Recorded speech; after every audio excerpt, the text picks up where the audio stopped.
The mountains above Harrow's Bend had stood for 10,000 years, unmoved by war and untouched by the slow careless hand of progress, their granite peaks cutting into the Montana sky like the broken teeth of something ancient and patient and deeply indifferent to the tiny human settlement that had grown, over long generations, into the quiet valley at their feet. Harrow's Bend was the kind of town that people described as peaceful, and meant it as a compliment, though if you had lived there long enough you understood that what they really meant was unchanging, because nothing in Harrow's Bend ever truly changed. Not the diner on Main Street with its cracked vinyl stools and its coffee that tasted like it had been brewing since the early Reagan years. Not the hardware store run by a man named Dale who had inherited it from his father who had inherited it from his father before that. Not the faces you saw at the gas station or the post office or the little Lutheran church on the corner of Elk and 2nd. Not even the particular quality of the light in late October when it came down through the pines at a low golden angle and made the whole valley look like something painted rather than something real and present.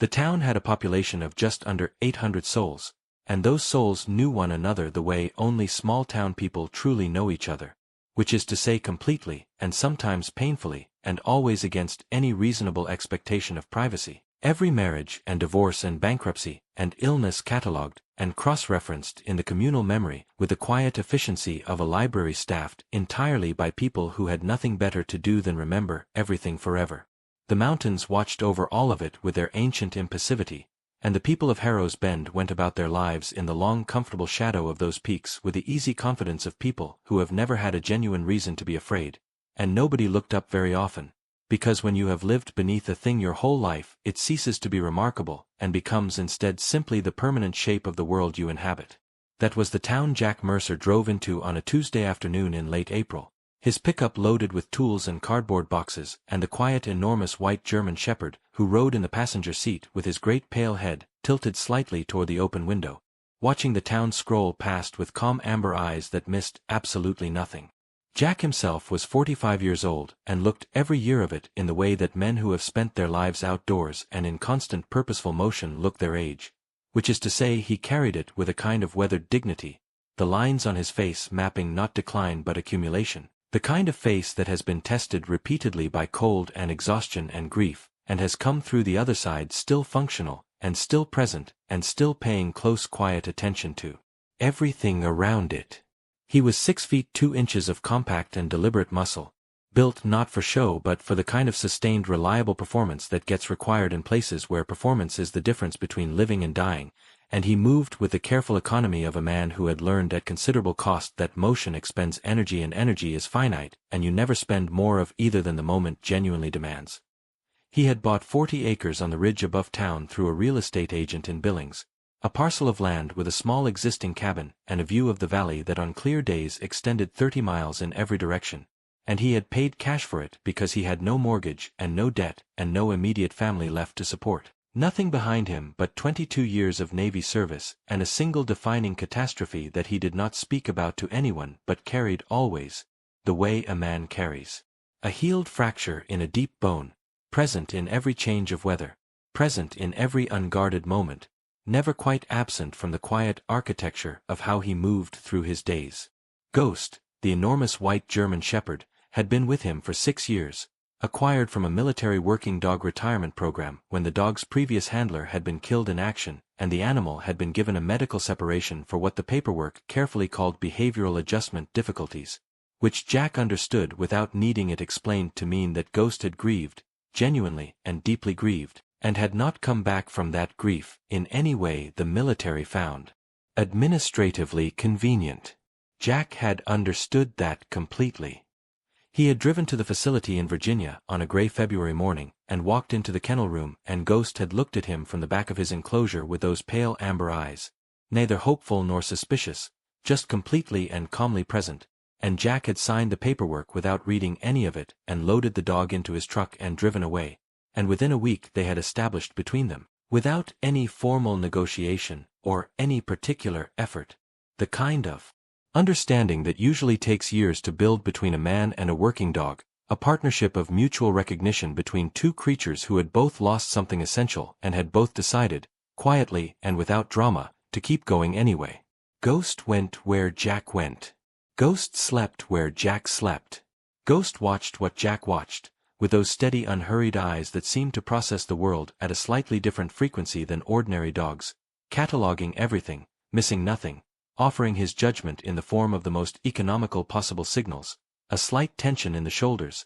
a particular stillness of the ears, a slow exhalation that Jack had learned over 6 years to read as fluently as language. The people of Harrow's Bend first noticed Jack Mercer the way small towns first notice all newcomers, which is to say immediately and thoroughly, and with a communal curiosity that does not bother to disguise itself as anything other than what it is. He was seen at the hardware store buying lumber and steel plate and industrial shelving brackets.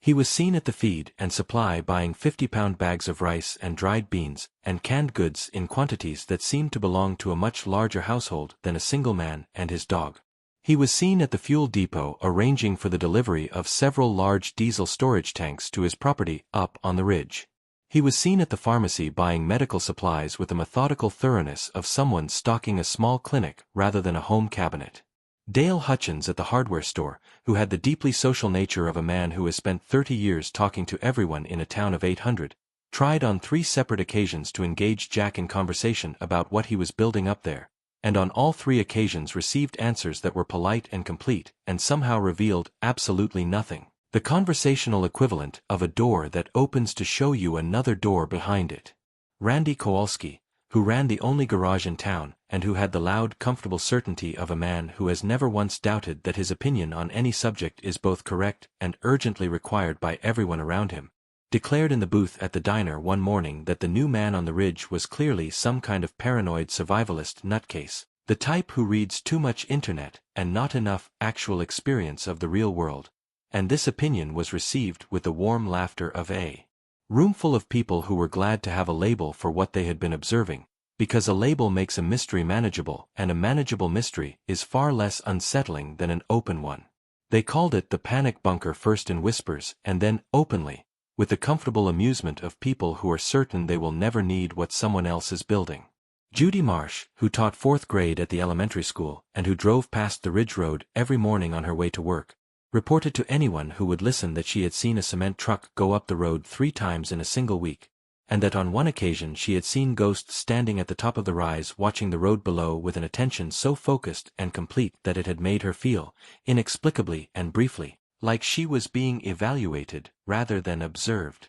Tom Reardon, the town's only police officer, drove up to the property one afternoon in early June under the reasonable professional pretense of welcoming a new resident, and left 40 minutes later with a slightly disoriented expression of a man who went to ask questions and somehow ended up answering them instead, reporting back to the diner crowd only that the new fellow was perfectly polite and perfectly legal, and that whatever he was building up there met every applicable code and regulation, which told them nothing at all, and only deepened the town's pleasurable interest in the mystery. Jack accepted all of this with the equanimity of a man who has operated in environments where being underestimated is a tactical advantage, which is to say he accepted it completely and without any visible awareness that it was happening. What Jack was building, with the methodical precision of someone executing a plan that had been developed over years and refined down to its essential components, was a survival shelter of considerable sophistication. He had excavated beneath the existing cabin's foundation, using a rented track loader and then his own hands with a shovel for the finish work, carving out a space 40 feet long and 20 feet wide and 8 feet tall, reinforced with poured concrete walls 12 inches thick, and a ceiling that could support the weight of the cabin above it plus whatever the mountain chose to put on top of that. He had installed a ventilation system with military-grade filtration. He had installed a water storage system fed by the property's existing spring, capable of holding 3,000 gallons in sealed food-grade tanks. He had installed diesel-powered electrical generation with enough fuel stored to run the system continuously for 60 days. He had laid in food supplies on the shelving units that lined the long walls, the kind of careful layered stockpile that a man builds when he has thought seriously about what a human body needs to survive not for a weekend camping trip but for weeks or months of genuine isolation. Calories and protein and vitamins and the particular comfort foods that matter when the world outside has become dangerous and the world inside has to be enough. He had stocked a medical kit that would have been impressive in a rural clinic, because he had the training to use everything in it and the knowledge, earned in places he did not describe to anyone, of exactly what can go wrong with a human body when the nearest hospital is unreachable. He had done all of this in the months between late April and early August, working every day with the focused, unhurried discipline of a man who is not racing against any clock he has invented but against a clock that nature sets and does not negotiate, and Ghost had been present for all of it, lying in whatever patch of shade the afternoon offered, watching the work with the calm, interested patience of a creature who does not need to understand the purpose of a thing in order to trust completely in the person doing it. The flashbacks came at night, always at night, which was when Jack expected them and when he had learned over years to simply receive them as information rather than experience, the brain's insistence on processing what the waking mind prefers to file and forget. In the dreams he was 29 again, and the Arctic was exactly as it had been, which is to say absolutely remorseless in its indifference to the 9 men of his team who had gone into that landscape with a comfortable military assumption that planning and training and equipment would be sufficient against whatever the environment chose to present. The storm had come from the northwest with a speed that the weather models had not predicted, dropping temperatures by 40 degrees in 6 hours, winds that turned the landscape into a white, obliterating roar in which a man 10 feet away was invisible and a man 20 feet away might as well have been on another planet. 3 of them had died in the first 12 hours. 2 more in the next 8. Jack had survived because he had done something that the mission briefing had not required, and that his commanding officer had privately considered excessive, which was to cache an emergency supply kit at their insertion point, a decision made not from any specific intelligence about the conditions they would face, but from a general and deeply felt conviction that the space between a mission going as planned and a mission going catastrophically wrong is always smaller than the people planning the mission believe it to be. The cache had contained enough food and fuel and emergency shelter material to keep 4 men alive for 5 days. There had been only 2 of them left by the time they reached it, Jack and a 23-year-old petty officer named Davis who had 3 children and a wife in San Diego,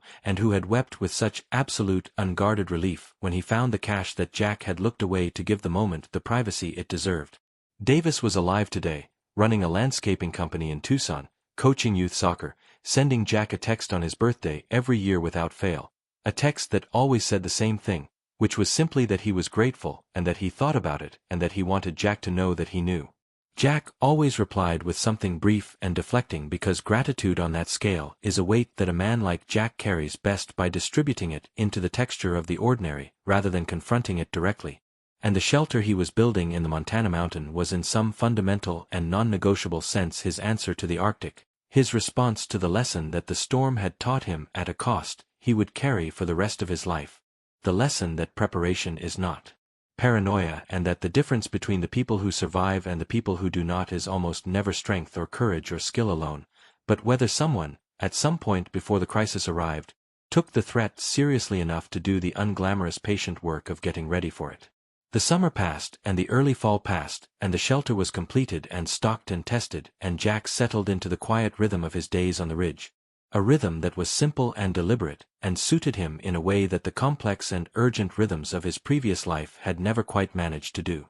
He rose before dawn and ran the perimeter road in the dark with Ghost ranging ahead of him, covering the ground with that white flowing stride that always struck anyone who saw it as somehow too large and too purposeful for an ordinary dog, as if Ghost were a creature that had been assigned to a mission that only he fully understood. Jack cooked his own meals and maintained his equipment, and read the weather the way he had been trained to read it, not as background noise but as data, tracking barometric pressure and wind pattern and moisture content with the same systematic attention that a navigator gives to the instruments on a vessel in uncertain water.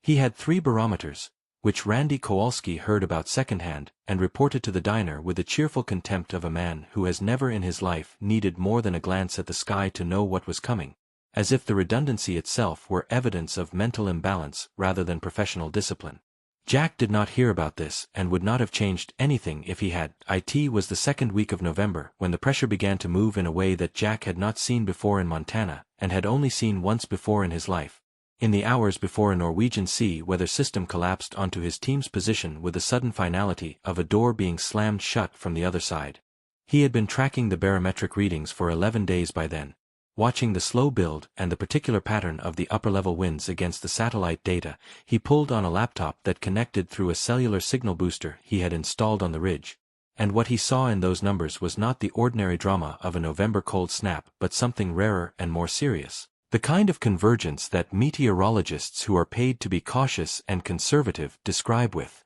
terms like historic and unprecedented, and that Jack, who had been taught to read weather by men who had learned it in places where being wrong about it was a death sentence, simply called a hard event and began immediately to prepare for accordingly.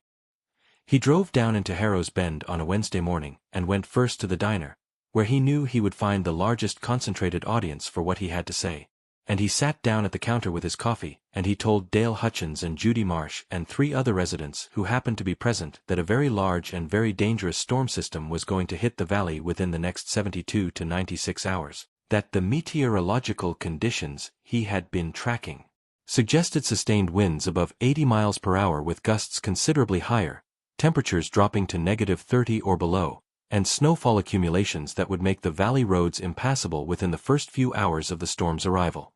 He said all of this in the quiet, measured tone of a man reporting facts that he has verified personally and has no interest in dramatizing, the same tone that a flight engineer uses when explaining to a pilot that an instrument reading requires attention, not alarmed, not insistent beyond what the information itself demands, simply precise and clear and available to questions. The diner received this information in the way that comfortable people in comfortable places tend to receive warnings they are not emotionally prepared to take seriously, which is to say with the politely skeptical courtesy that one extends to a person whose conviction you respect without sharing it. And Judy Marsh said that the forecast she had seen that morning on her phone said partly cloudy with a chance of snow. And Dale Hutchins said that November storms in this valley were nothing new, and that the town had been through plenty of them and come through fine. And a man named Pete Garvin who worked at the sawmill said that no offense intended but 3 barometers did not make a meteorologist. Jack did not argue with any of them. He finished his coffee and left a fair tip and drove next to the hardware store where he spoke to Dale directly and suggested that the store consider setting aside emergency supplies in case the storm was as serious as his readings indicated,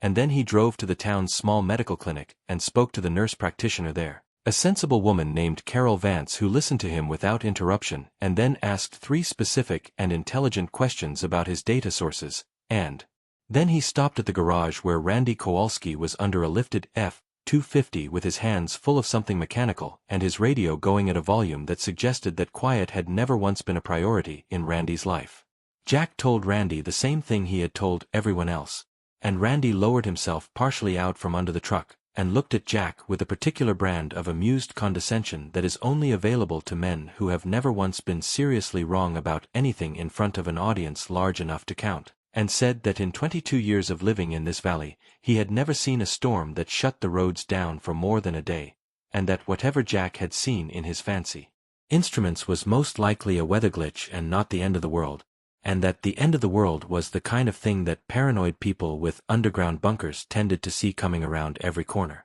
Jack nodded once, said that he hoped Randy was right, and drove back up the ridge to finish his own preparations. The storm arrived on Friday evening, 14 hours ahead of the schedule that Jack's readings had projected, which he had not anticipated and which told him that what was coming was larger and faster than even his careful calculations had suggested. He was at the window of the cabin watching the northwestern sky when the first wall of it appeared over the highest peaks, not a gradual darkening but an abrupt replacement, the clear pale sky of a cold November evening simply ceasing to exist and a black-gray mass taking its place with the decisiveness of something that had been waiting its turn and was finished waiting. Ghost stood beside him, very still, not the alert stillness of a dog watching prey but the deeper stillness of a creature registering something at a frequency that human senses cannot reach. And Jack put his hand on the back of the dog's neck and felt the slight rise of the fur there, and said quietly, out loud, to no one in particular, "Here we go." The wind arrived first, not building gradually but arriving at speed, slamming into the cabin with a force that shook the windows in their frames and sent a sound through the structure that was less like wind and more like the long low note of something enormous drawing a single breath before it begins to speak. Then the snow, horizontal and dense and moving with a kind of velocity that turns snowflakes into small projectiles, reducing visibility from the window to approximately the length of the porch and then to less than that, until the world beyond the glass was simply a white obliteration, featureless and total, as if the valley below had been erased. The power went out in the town at 9:17 that evening. Jack knew this not because he could see the town but because he had been watching the faint scatter of lights in the valley through a brief clearing earlier in the evening. And then there was no clearing, and there were no lights, and the dark below was as complete as the dark above, the storm having eliminated all distinctions between earth and sky in the valley. His own power held, drawing from the diesel generators he had tested and maintained and fueled to full capacity in the days before. And the cabin was lit and warm, and the instruments on his weather station continued their quiet collection of data, reporting wind speeds at the ridge that peaked that first night at 93 miles per hour and temperatures that dropped by 11 o'clock to -22 Fahrenheit and were still falling.